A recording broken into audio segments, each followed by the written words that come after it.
It's late summer on the farm, and when the sun decides to shine, we make sure to head out into our expanding food forests to gather in some of the season's abundance.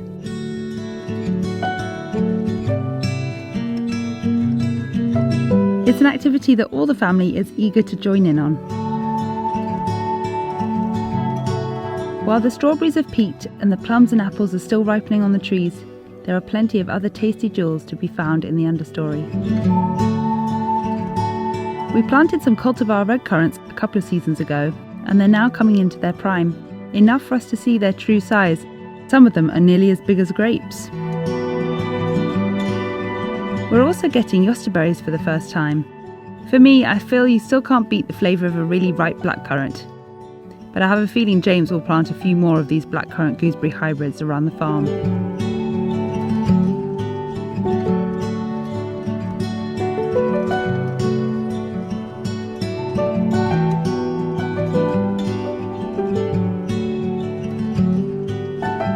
As well as fruit, late summer sees a lot of our medicinal herbs beginning to flower, when the volatile oils are at their highest and most potent, like this motherwort that we'll make into a tincture. It's a truly wonderful plant ally and helps calm the nerves and make one lion-hearted.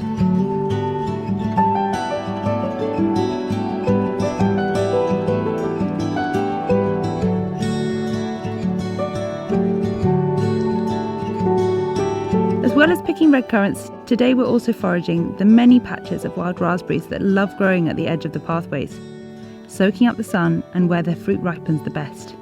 Above them, apples and medlar are still growing and ripening, with several weeks more before we can pick them too.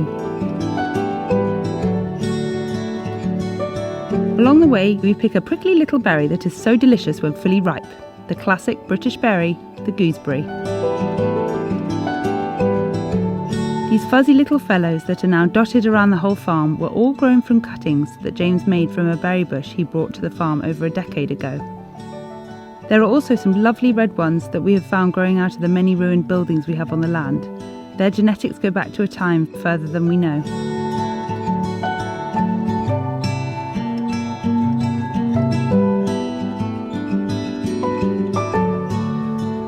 With several varieties of berries collected in our baskets and buckets, and our lips stained red and our bellies full, it's time to take these sweet and tart treats back to the cottage and use them to make something rather special.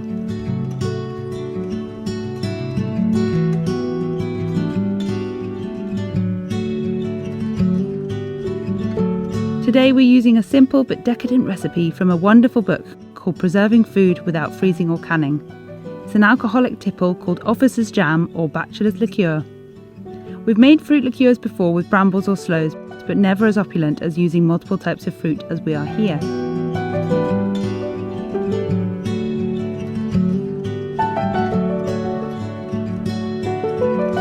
Using a large airtight container, we're placing alternate layers of our redcurrants, blackcurrants, gooseberries and some strawberries that we picked a few weeks ago to start the process, with a layer of sugar, before submerging each layer of fruit and sugar with a liberal amount of brandy. The recipe in the book suggests using a whole pound of sugar to every pound of fruit, but we've decided to use less sugar, feeling confident that the alcohol will preserve the berries well.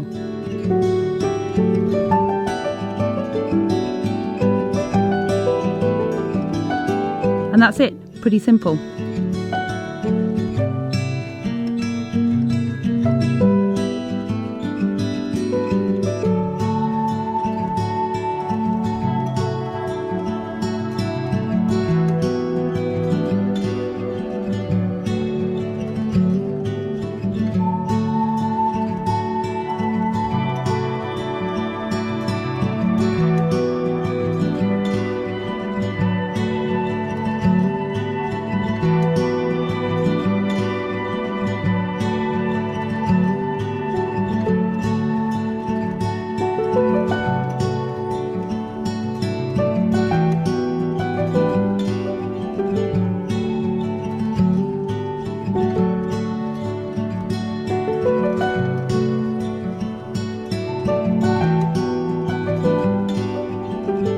While berry season is beginning to slow down, we know that in not too long there will be plums, aronia berry, damson and apples that can all be added to this medley of food forest fruits. And in the meantime, while we wait for the other fruits to ripen, we can leave this boozy concoction to rest in a dark corner of our pantry. We'll wait at least 6 months before we try a tipple of this sweet, fruity and warming treat in the depths of winter when summer's berry abundance is but a tempting memory.